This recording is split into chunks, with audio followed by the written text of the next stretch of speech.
नमस्कार, मैं हूं आपका दोस्त आलोक कुमार। आज बात करेंगे प्रशांत किशोर के जन स्वराज की, और बात करेंगे जन स्वराज के राष्ट्रीय अध्यक्ष उदय सिंह यानी पप्पू सिंह की। पीके के लिए आकलन का वक्त है कि पप्पू सिंह के राष्ट्रीय अध्यक्ष बनने के बाद पार्टी ने, जन स्वराज ने क्या खोया क्या पाया। जिस ढंग से पप्पू सिंह, मैं कह रहा हूँ जन स्वराज या राष्ट्रीय अध्यक्ष जिसका नाम उदय सिंह है, वो जिस ढंग से अपने इलाके में जाकर, पूर्णिया के इलाके में जाकर के पप्पू यादव से एंगेज हुए पड़े हैं, पप्पू यादव से ही उलझे पड़े हैं और उस राग विराग में फंसे पड़े हैं, तब उस सूरत में जब प्रशांत किशोर ने बिहार बदलाव यात्रा निकाल रखी है, उस क्रम में उसके राष्ट्रीय अध्यक्ष का पप्पू यादव उलझे पड़े रहना उस पार्टी की साथ के लिए कितना इंपॉर्टेंट है।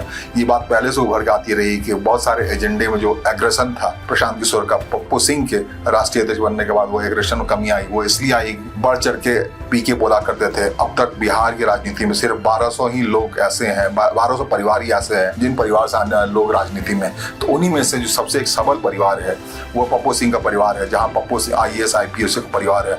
बहुत बड़े बड़े लोग हैं, वो खुद सांसद की पुत्र है, उनकी माँ माधुरी सिंह 2 बार कांग्रेस की सांसद रही हैं। इसके अलावा खुद वो 2 बार भारतीय जनता पार्टी से क्या घूम फिर करके जन स्वराज उसी पारिवारिक राजनीति में जाके फंस गया है।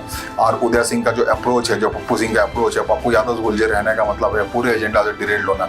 पढ़ाई लिखाई की जहाँ तक बात है, पप्पू सिंह के बारे में कहा जा रहा है वो उतने बड़े, वो भले ही IAS के परिवार से आते हैं, जैसे उनकी एकेडमिक के बारे में है, वो कमजोर एकेडमिक बैकग्राउंड से आते हैं, 12वीं पास है, उनकी उद्घोषणा में शामिल है।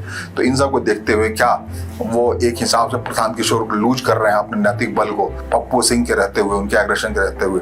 तो ये सब जनता देखती है, सब कुछ जनता के आगे है। तो पीके को थोड़ा संभलना पड़ेगा, अपनी पार्टी को थोड़ा संभलना पड़ेगा। जिस हिसाब से वो सत्याग्रह आश्रम में गए थे, सदाकत आश्रम की तुलना में खड़े करते थे, जिन्होंने गांधी से अपनी बात शुरू की थी।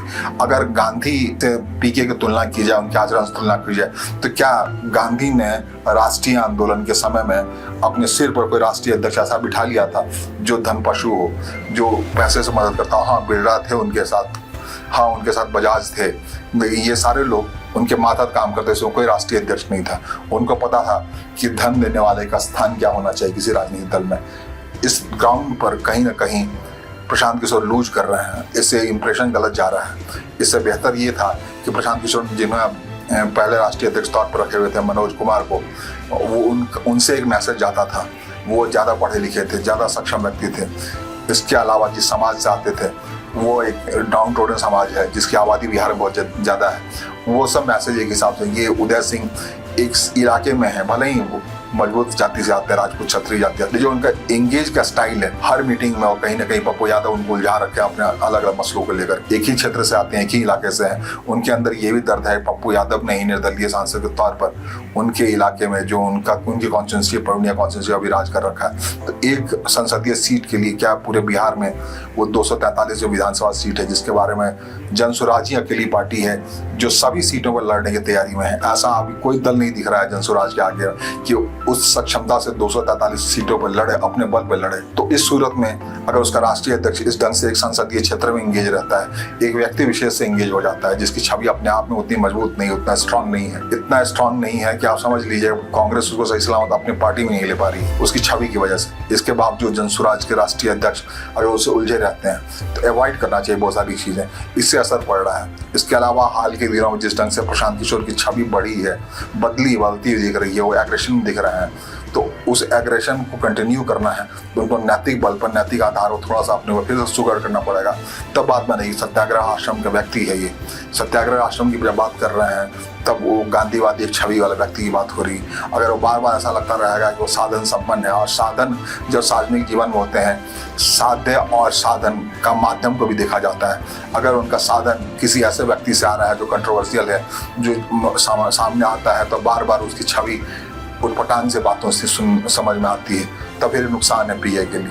तो ये आकलन करने का वक्त है पीके के लिए, प्रशांत किशोर के लिए, जन स्वराज के लोगों के लिए, कि उदय सिंह को राष्ट्रीय अध्यक्ष बनाने के बाद से जो पार्टी की संरचना है, पार्टी का जो रुख है, वो सकारात्मक है, नकारात्मक है लोगों की नजर में, सार्वजनिक जीवन में, सार्वजनिक नजर में आपकी छवि कैसे रहती है, उसको समझने का वक्त है। अब मुझे मुश्किल लग रहा है कि किसी मोड़ पे, आने वाले मोड़ पे वो राष्ट्रीय अध्यक्ष को हटा सकते हैं कि जो पप्पू सिंह का प्रशांत किशोर प्रभाव है, इसमें देख के नहीं लगता है कि वो राष्ट्रीय अध्यक्ष बदलेंगे। हाँ, इतना जरूर हो सकता है कि वो दोनों आपस में बैठे और पप्पू सिंह को इन बातों में सीमित करेंगे, भैया इंटरेक्शन मत करो उन सब लोगों से, अपनी पार्टी को जिस मेहनत से वो खड़ी कर रहे हैं उसमें उदय सिंह को चाहिए वो संयमित व्यवहार करें, पब्लिक इमेज में सुधार लाएं पार्टी, क्योंकि उनके व्यवहार से पूरी पार्टी जो जनसुराज बड़ी मुश्किल से प्रशांत किशोर ने 2 साल की मेहनत के बाद खड़ी की और वो दावा कर रहे हैं 243 सीटों पर लड़ने की, तो और कैंडिडेट उतार रहे हैं, अच्छा जन समर्थन मिल रहा है, उसके रहते अगर उनका राष्ट्रीय अध्यक्ष इस ढंग को टुकटांग बातें करता रहे तो गड़बड़ तो है।